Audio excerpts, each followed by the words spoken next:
to the Bayview Podcast with hosts Andrew Clark and Chris Emery. This is designed to be a discussion on all things life and faith. We hope this serves as a weekly resource and encouragement to you.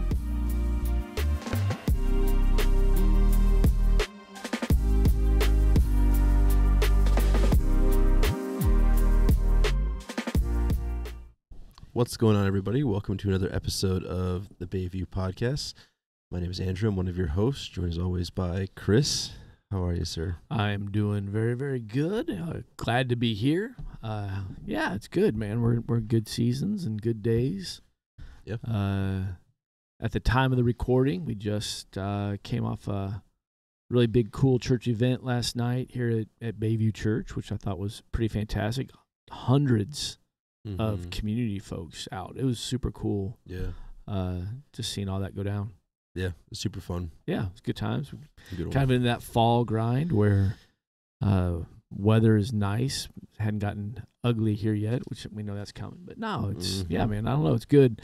Really just enjoying even what we're doing as a church going through this book of Revelation. It's just been really cool at all the different levels with Bible studies, and a lot of our home groups are even following this path of, it just seems to really be sparking people's desire to dig and learn more, which is really cool. Yeah. Yeah. I don't know. No, it's good. I think you're right. We were talking before this just about even the fact of we're not going crazy deep, or you could spend forever in this book, but it's like we're still touching a lot, and it just seems like people, from the conversations we've had, it seems like people are tracking and are invested in it. Yeah. I go back to just even the first couple of weeks, some of the comments of like, oh, it's just so nice to not feel afraid talking about this book, or that's cool, or kind of hearing some of that. And so, and I think that's something that you because you did the opening message on the opening Sunday of this, and that's something we both have reiterated multiple times, is this is not like a college level deep dive, all comprehensive study of the book of Revelation. This is a very big 30,000 foot view of it, with the goal to make it approachable. Yeah. To kind of take that fear out of it, to let people like, oh, you know what, maybe I should read this more, and even beginning to understand the difference between what should be taken literal and what is symbolic in the writing, and what is imagery used to convey a message versus, you know, this isn't actually the way it's going to look. Yeah. It's just what's going to happen. Yeah.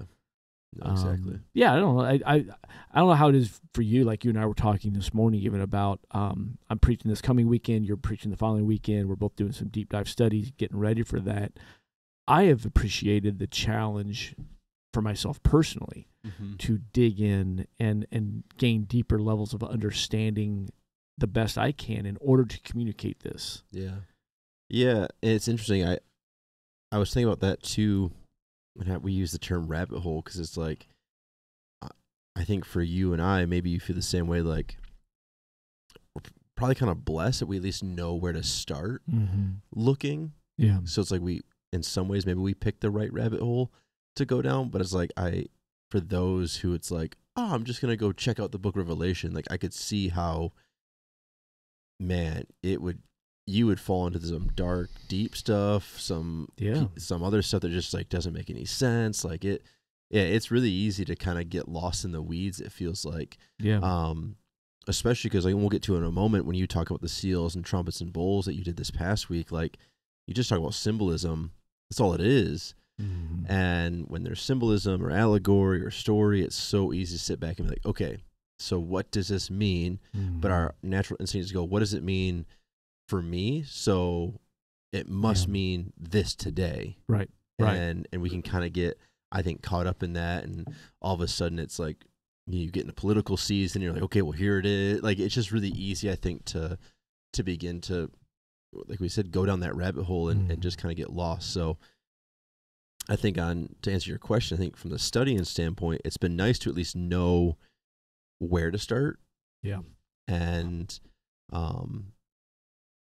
hopefully what we're communicating is giving people the ability to do some more research, but from a foundation that they can start from too. That's not going to maybe lead them somewhere else. Yeah, no, I totally agree. And and you and I were talking about this as well. Like each section we tackle, like what's the takeaway? What's the message? Because as you pointed out from the get-go, this was a letter written to a different group of churches. Yep. But written for us today. Yeah. And so we have to, there has to be some application. Like, what are we taking? What are we, what is God giving us for the here and now? And so it's so easy just to make the book of Revelation about end times, just about something way down the road. And it's so much more than that. Yeah. Yeah. It had to mean something to those people. And it's like at its core, this was John writing to people being persecuted by a Caesar Domitian and an emperor who didn't like Christians. And so it's like a lot of the stuff and maybe imagery, it seems, again, we go back to, there is a story element to this. So there is like the whimsical kind of vibe to it, right? We said it's more in the line of C.S. Lewis and Tolkien and some of these guys. But still, the people reading had to be like, oh, this happens and this happens. Well, I've actually seen something like this, so it doesn't seem so far-fetched. But then also John is seeing future too. So it's like, there's just so much. So there's this great balancing act happening in this book. But I think, again, even to answer that question too of the study, and it's like to be reminded of like, well, this had to mean something to the people it was written to. Right, absolutely. There had to be some sort of encouragement, some sort of application for them. So that's the written to, not to us, but not for us, but to whatever, not to us, but for us type mentality. So well, I mean, look at how the book is structured. I mean, after the first chapter of introduction, he goes right into the 7 letters to the 7 churches, and so it's like he's writing this. So this whole book was a letter circulated. So you would read the introduction, and then you would read the 7 individual addresses of what's being said to these churches. And then coming out of that, it's almost like, and because of all this, now read this, and it's all, so there is this now mentality of like, okay, this is about then, but it's also about now. And some of it is just like, hey, preparing ourselves, our faith for the events that may happen in our lifetime, or the things that will be setting up these events. I mean, we have been in, I think it's best said that we've been in the end times since the moment Jesus ascended back to heaven. The end time clock started, and the modern day church of Jesus, when they thought he was coming back in their lifetime. I mean, they were like, oh, here we go. And granted, a lot of things that you could find in this book were already happening to them. Great levels of persecution. Their lives were being threatened, and so naturally they would think us. And then throughout the history, over the last 2,000 years, every generation at some level has been like, oh, we are totally in the end times. Like, this is totally, yes, you are all correct. Where in the end times are we? Where in the timeline are we? Obviously, I don't believe there's anybody that would say we're in the 7 years of tribulation. I keep hearing a lot of people like, well, we're in the birthing pain stage. We're in the birthing pains. And well, maybe, but that means something different for every mom out there. That's true. I mean, your wife is, you and your wife are a couple months out from having your 3rd child. And so this pregnancy will probably be very different than the other 2 pregnancies. 100%. And birthing pains may start real early. They may. So I mean, everyone's trying to grasp, I think, for something that they can stake their teeth into, or sink their teeth into, just for a bit of understanding, because we find peace in understanding. But our peace comes in his understanding. So true. And we just can't understand it all. So with that being said, this past week, as you said, we bit off a big old chunk this last week. A couple chapters. A couple chapters, couple big deals. The 7 seals were broken, the 7 trumpets were sounded, and then the 7 bowls were poured out. We kind of explored it, and I know you and I have both been studying the book as a whole, and that I don't think I read this as 7 things, and then the next 7 things, and then the next 7 things. Sure. I don't think I read it that way. It has been suggested that, I've heard one school of thought that's like, well, it's actually the same 7 things using 3 different types of imagery. So the trumpets, the bowls, and the seals are the same. I don't think I read that way either. What how have you seen that in your study? The two kind of thoughts are they're almost like one ends with the beginning of another. Yeah. So there is like a level of they're similar, like there's a repetition, but they're different. But it's like when the seventh seal is open, the first trumpet sounds like type vibe. Yeah. And then there's another train of thought that's almost like there's a little bit of overlap, like one happens and another one is going to start happening, but the other one's, the first seal supposed to be broken. So it's like, and so I think there's kind of like all over the place with what it could mean. Yeah. Some of the things that I thought were really interesting were, again, going back to the creative language side of things that John is using. A lot of what we're seeing is obviously like destruction or just kind of chaos. And there's moments of peace or interlude or kind of pause. John, I think, does a good job reminding of like, hey, just wait. Yeah. But a lot of what we're reading is like the 4 horsemen and like all this, like it just sounds intense and crazy.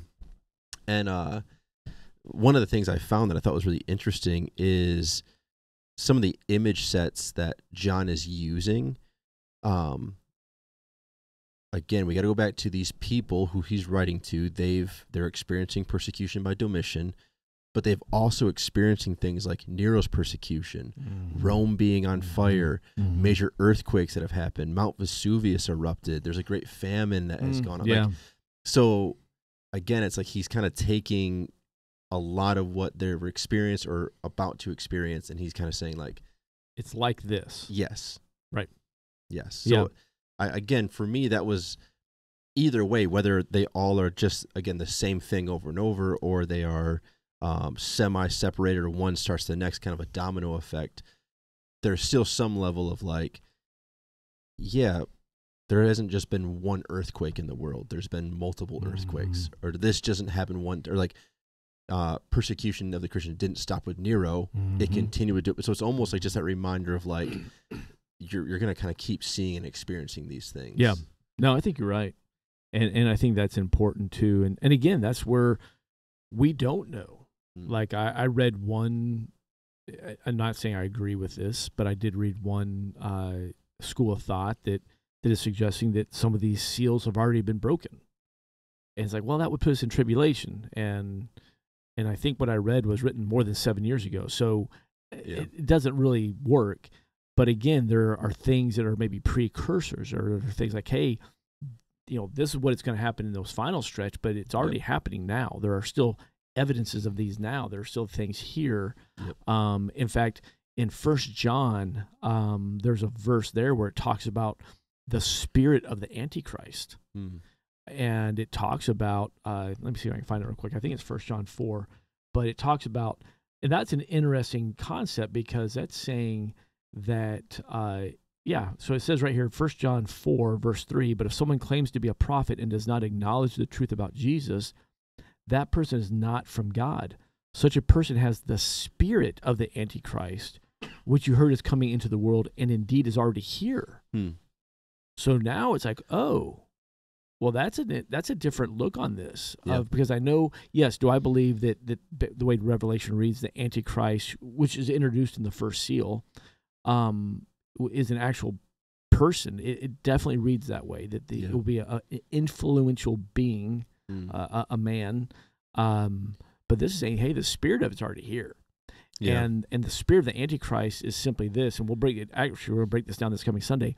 It's the counterfeit Christ. And so everything about the Antichrist is the counterfeit version. And so he will bring a counterfeit message, and they will offer a counterfeit mark. The mark of the beast is a counterfeit seal. They're going to offer a counterfeit, hope.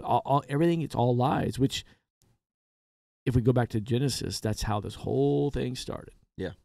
One big lie, one big deception, and Eve and Adam took the bait, and we've all been taking the bait ever since. I think, and I've heard a pastor say this. I think he said that it's like a lot of this we have to be reminded of too isn't necessarily forced upon. It's a decision that is made. Oh, huge. To follow or to receive the mark, like any of this kind of stuff. It's not like it'll be pressed upon any different per se than normal persecution what we've seen. So it's going to be same idea. The snake showed up to Adam and said, or to Eve, and said, "Did it really say you couldn't bite it?" It's like going to put it in your space of making that decision, that yes or no. 100%. Same thing with all this stuff. Like the Antichrist isn't going to show up and it's going to be like, you have to believe. Correct. We're going to see people make that decision, and that's a super important point. And that, spoiler alert, we'll talk about that this coming Sunday as well. But yeah, nobody is going to accidentally one day stand before God in judgment thinking your name is in the book of life and have St. Peter be like, oh, actually, you got vaccinated. Turns out that was the mark of the beast. Who knew? So that's been talked about a lot, But what if we do this? That could be the mark of the beast. No, this is a choice you will have to make. Yeah. And a key word, again, spoiler alert, it's about allegiance. Who are you going to give your allegiance to? Yeah. And the mark will represent your choice. Nobody's going to accidentally take the mark of the beast. It's not technology driven. Yeah. It's not a microchip. That's not going to be the mark of the beast. It's none of that. It is a choice that you will have to make. I choose Jesus or I don't. And again, to go back to the spirit of the Antichrist, that choice is before all of us right now. I mean, there are people right now that are living lifestyles that are in open rebellion to God, even though they know the truth, even though they sit in our churches every single week, they hear the truth of the gospel, they hear the truth of God's word and his principles, and they are still saying, I hear you, but I choose this open rebellion. Yeah. Again, that's almost like another spoiler too. We'll see that in later chapters of almost like I can't take my eyes off it. Yes, that's coming up in like 2 weeks, right? Yeah, and so that's what you kind of begin to see happen. I think we're so scared of this like force, this destructive like, oh, we're just gonna die, and it's like I think what we're seeing, and you talk, we don't get to talk anymore. Spoiler for this upcoming week, but really is a reminder of it's a parallel to Christ. Yes. So I don't think we're gonna see someone show up. This is all me guessing. I don't think someone's gonna show up with spiky horns and a goatee. No. And wear all red. No. And be that would be so much easier if he did, right? Yeah. Yes, and it be this idea of like one versus the other. It's just all that we're going to see happen is going to parallel what's already happened in Christ. Yeah. And then it's going to place it in front of us, just potentially more obvious of making your choice. Yeah. And I think that's super important to know because that should help the fear factor. Knowing that our only response, the way to tackle all of this is be like, hey, if I choose Jesus, well, then we're going to be just fine. It doesn't mean we're not going to suffer persecution. It doesn't mean we're not going to suffer. But at the end, like, hey, if I choose Jesus, we're good. Yeah. Like, things are getting a little rough. We're coming up on, I don't know if you know this or not, there's an election coming up. Have you heard anything about that? Yeah. One or two ads or text messages. How about junk mail? How much junk mail are you getting right now? Enough. Like, That's my recycle bin. Shocked at every single day, the stack. And I would like to know the stats. This is total bunny trail. Has anybody ever changed their way of voting because of a piece of mail? No. I can't imagine. No, but Lisa, Betsy, Mike, they're filling up my recycling bin pretty quick. They are, man. Those are the three big ones, right? Like all day long. Yeah. And it's bunny trail. Bunny trail. Yeah. All right. So with all that being said, then, so there's the fear should be, at a different level when it's like, okay, but if I choose Jesus, we may experience other things, but man, we're going to be good. We're good because we have the seal. So we'll see that happening here. So in verse 6, or chapter 6, they start opening the seals. He sees the 4 horsemen. The first horse is the white horse, and this introduces the Antichrist. Or I so much like the description better, the counterfeit Christ. Because that's a much better, yes, he's in opposition. Antichrist is like, he's opposing, but he's faking it. He's trying to fool us. Yeah. The counterfeit Christ. And he comes in, he brings peace. He's on a white horse. But the peace is short-lived. It's 3.5 years. It's the bait and switch move, right? Like, hey, we're all going to play nice together. Trust me. And then boom, it turns on a dime. The second seal is open, and then we see the red horse. This is warfare. So again, it kind of goes back to what you were saying. This isn't an actual horse coming out and riding across the United States. This is just representing what's going to happen, is that there's going to be great warfare after the great peace. And then after the great warfare, it's going to take us to the third seal, and that is the black horse, and this is famine. Yeah. And great loss of resources. And if you look at the way it's tiled, I mean, it kind of makes sense. Like, you could see this actually be like, oh, I can see how this could play out, that there could be a leader that comes out, unifies the world, but behind his peace, behind his bow, is the alternative motive to rule the world. Through that comes great warfare. My grandparents were alive during World War II, and this has been, we've never had, my generation, your generation, we've never experienced this, but during World War II, there was rationing. Yep. And so they had to ration certain materials and resources to go to the war effort. And so like rubber and certain metals and things, like we didn't know what that's like, but this is saying, of course famine is going to follow. This is the greatest world war ever. And as a result, all the resources are drained from the earth, and now inflation takes over. And so, I mean, you can see how this could cascade. I'm not saying that's exactly how it's going to happen. Just hear me. I'm just saying you can see how this is like, oh, yeah, this is real. Yeah. And then what comes out of that, the fourth seal, here comes a pale horse. My translation says pale green, but the original Greek talks about an ashen pale, like a dead body. Yeah. And I've never seen a dead body like that. I've been to several funerals, but I mean, I think we've seen enough movies. Yeah, sometimes they even have a greenish gray color. I mean, when they begin to decompose even, represents death. Yeah. Well, again, I'm not saying this is exactly how it's going to happen, but think how this goes. Great peace, war, as a result of war, great famine and resources are drained. What kills more people than war and famine? Yeah. I mean, disease comes out of all of that, yeah, but I mean, and then a quarter of the population is killed. Yeah. Which, as we talked about Sunday, if it happened today, that'd be 1.8 billion people. Wild. Which is an incredible number. Yeah, it's wild. So yeah, so this goes back to what you're saying. Like, yeah, this is all. I mean, the horses sound scary, like, oh, scary, scary, scary. But when you look behind it, of like, well, what is it representing? What's the message behind it? It's like, oh, okay, this just got real. Yeah. Like, oh, I can see that. Yeah. Yeah, because even I think what's interesting is some of the research, like there are that thoughts of that, even that first rider showing up in white, like white is a sign of victory. Yep. And it was worn by the Roman emperors as a sign of victory. They would do it when they won a war. And so this idea of like parody Jesus, or like the Antichrist, essentially. Yeah.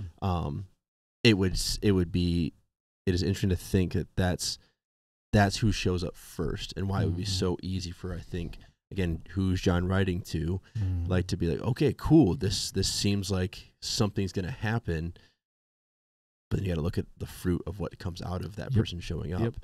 And so, yeah, I don't think I don't see anything that's far off to say like that's that kind of laying out of the process of what they represent. And yeah, 1.8 is just a wild number. Yeah. And it all begins to, like, I don't want to say make sense, because I don't think we can ever walk away from the book of Revelation like, oh, it all makes sense now. But I think it takes a lot of the confusion out, maybe. It certainly doesn't take the mystery out. There's a lot of mystery still. But it does be like, okay, now I'm starting to see the story, because like you said it earlier, like this is a story. It's like, oh, I see how the story is playing out. Yeah. Even through these other seals, because then we have all this death. And then the next seal, the fifth seal, is those that have been martyred. Yep. And they're standing before the throne. And we'll talk a little bit more about it in chapter 7. But, well, of that 1.8 billion, a lot of them were believers. Yeah. And we don't know where the persecution came into play, because that doesn't break down here. It breaks it down later.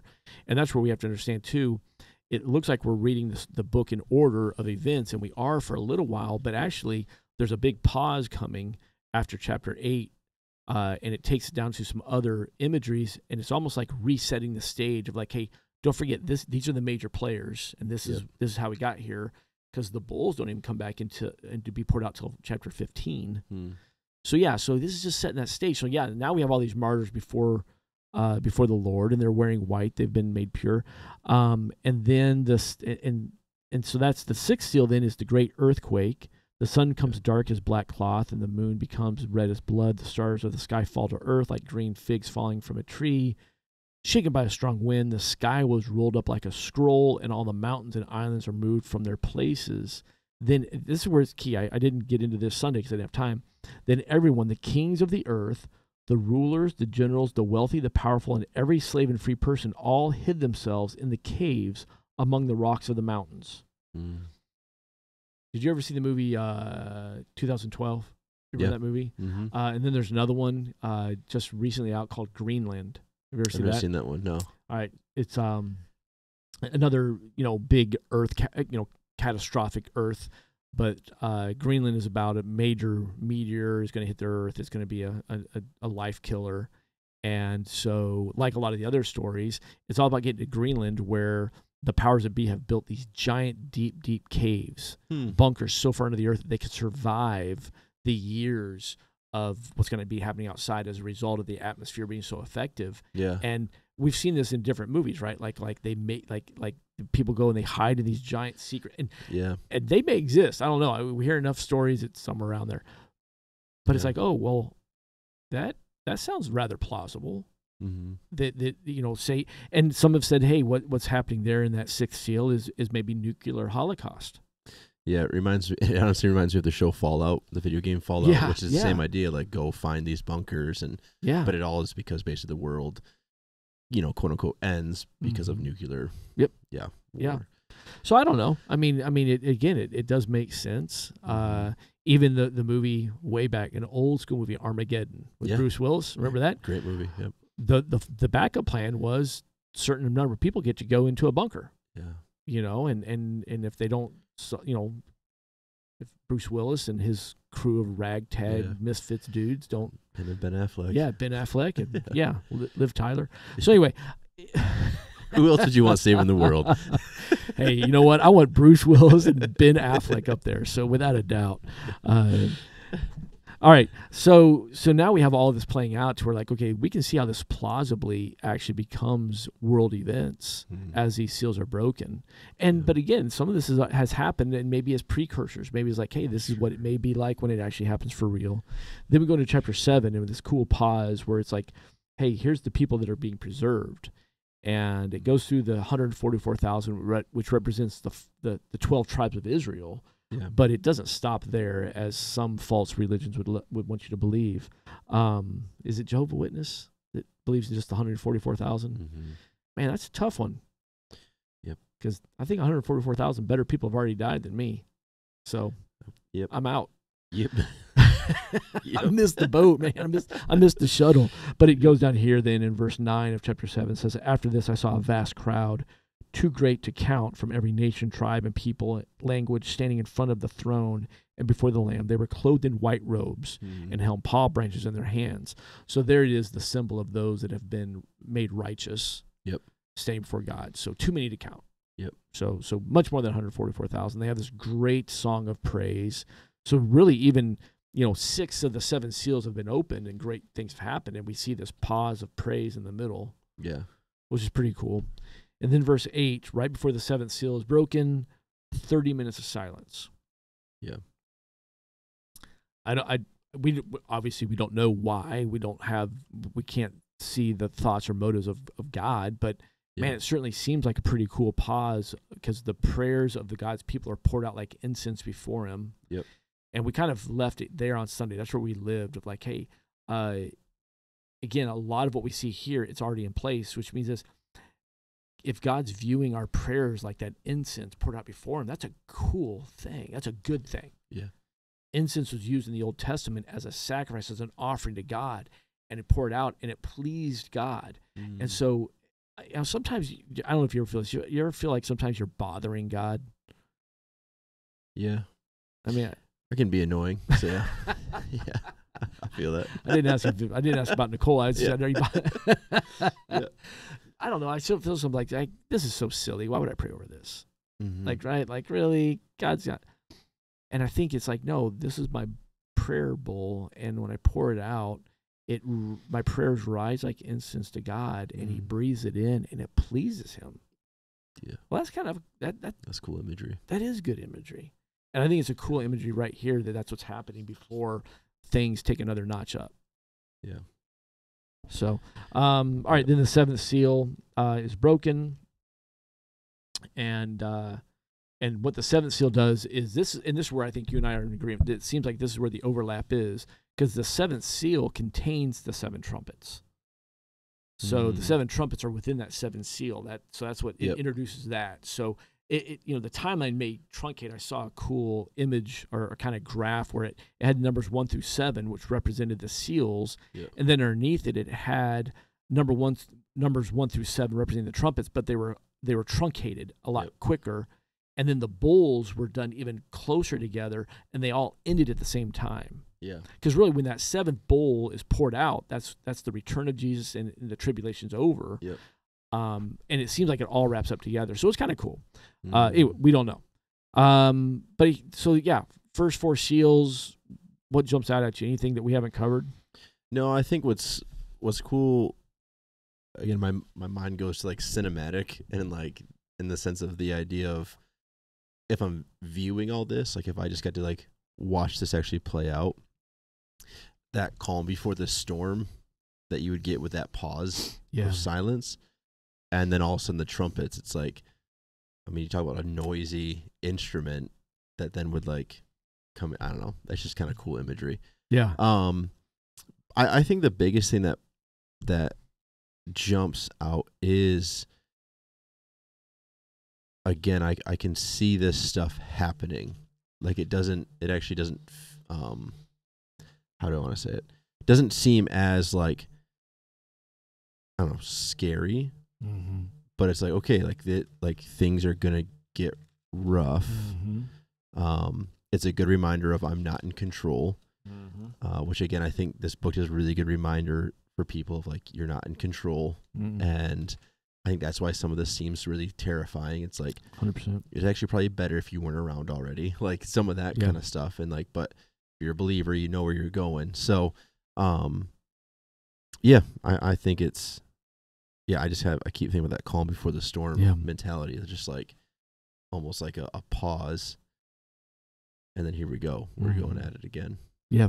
No, I think that's exactly what we see there, and I think that just fits so much with the character of God, and it brings us back to really kind of the point of a lot of this is, what is the purpose of his judgment? Yeah, and there's purpose of his judgment, and then there's also purpose behind the way it is played out. And I don't want to spoil alert anymore, because we're going to hit some of those concepts. You're going to actually touch on some of that in a couple of weeks and reinforce like why so destructive. Well, I think we're giving those answers. Yeah. But let's understand the reason behind judgment. The heart of everything God continues to do now is found in the end of chapter 9, when it says the people who didn't die in all of this, the people are still here, man, they still refuse to repent.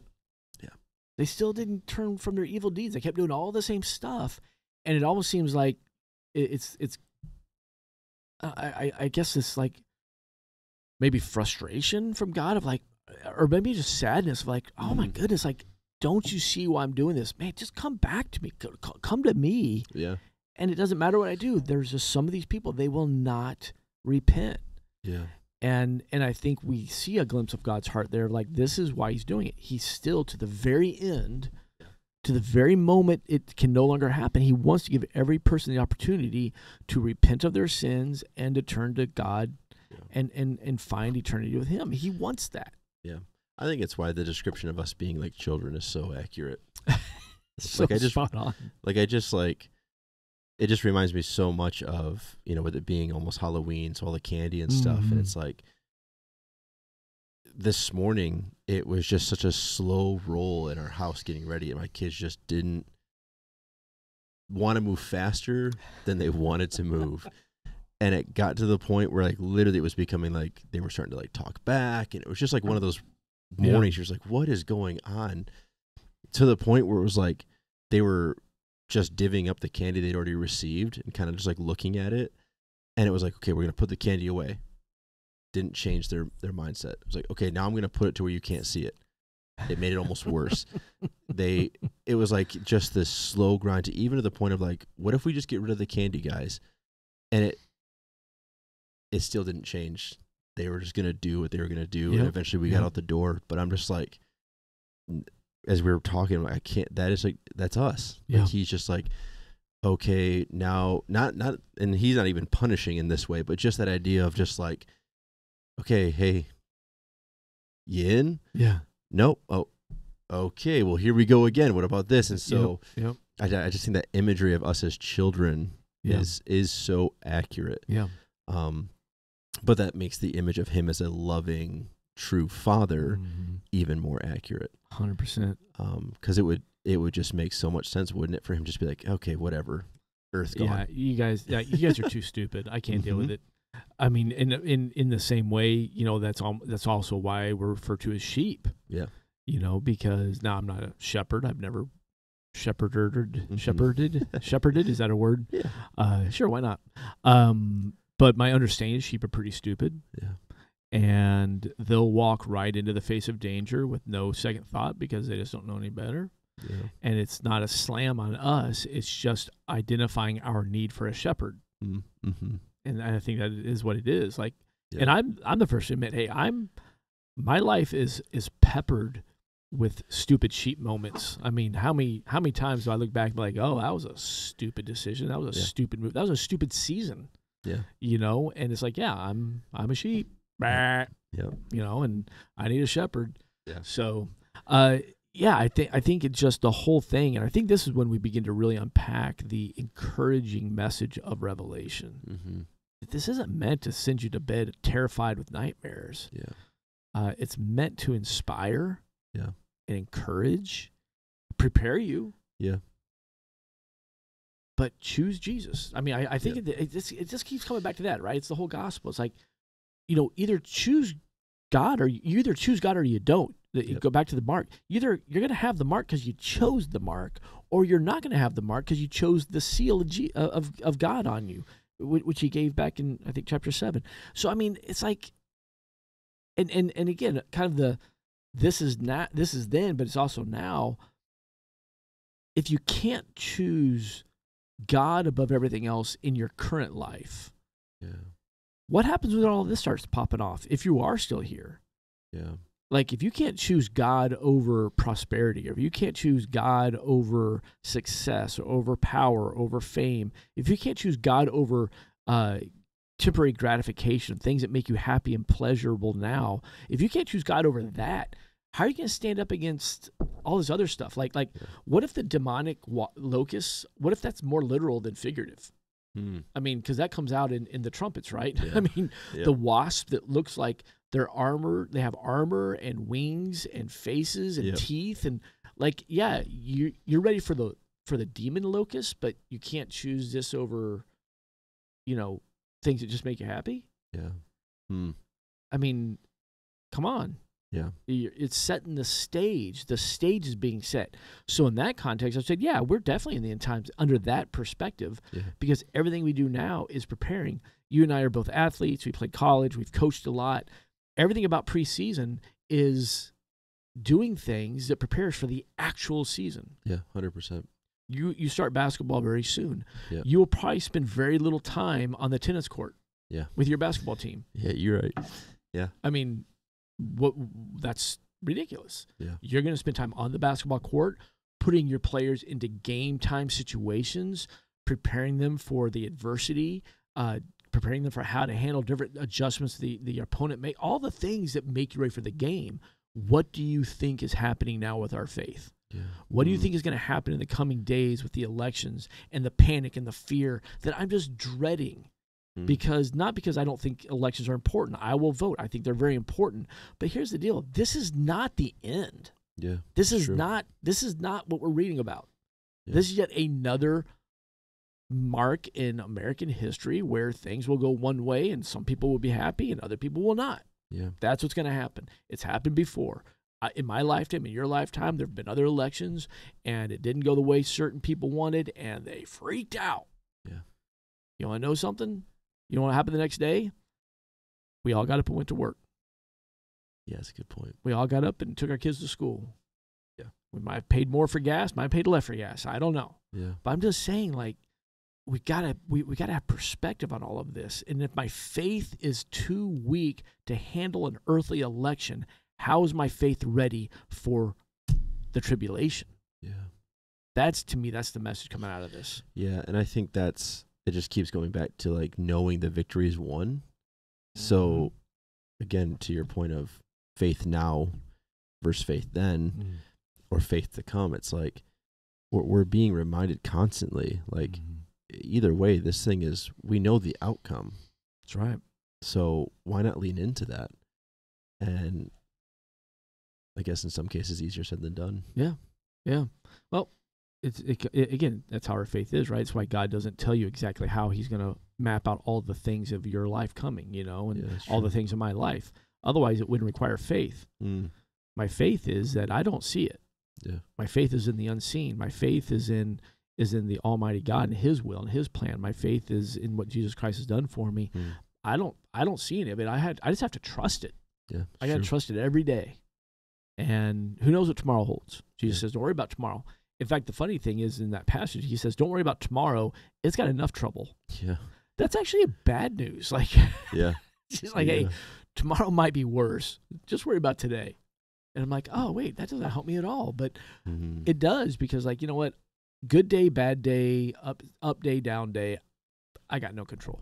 Yeah. But I do have Jesus, and we have faith. And I think that's where we approach the book of Revelation and all these things. We didn't get into the trumpets and seals. I mean, we don't have time. I mean, you can please go read it. But I mean, you're talking about a lot of other things, a lot of other painful sores, water turning to blood, the fresh water going to bitterness. A lot of stuff. Armageddon. Yeah, all that's in there. But it's going to be fine. Yeah, because of Jesus. Yeah, 100%. So. Cool. Hey, we encourage you, if you've missed the messages or any of our podcasts, go back and listen. You can catch everything on any major platform of podcast. Our messages are on our website, bayviewchurch.net. They're also on our YouTube channel, Bayview Church, Traverse City. I would encourage you to do that. It's been a really, really powerful journey so far. I'm excited for the coming, still got 5 more weeks, right? 4 more weeks. 4 more weeks. Yeah, 4 more weeks. And just what God's been doing and speaking is cool. So encourage you, go check it out. We're going to be right back here each week, just breaking it down all the way through the end of November, and just spend some time digging into the Word and learning more together. Yeah, so good. So cool. Hey, if you haven't done so already, click subscribe on whatever platform you're listening on. That way these podcasts just get right to your notifications right away. You don't have to go search for them every time. Other than that, we'll be here next week. It's been good. Appreciate you, man. Yeah. So good. Good times. So, and we both wear hats today. I know. I don't think we've ever worn a hat on the podcast before. We both did it the same day. I just never wear hats, so. I wear hats all the time. All right. Hey, we'll see you next week. This is Chris Andrew. We're out of here. We'll see you next time around.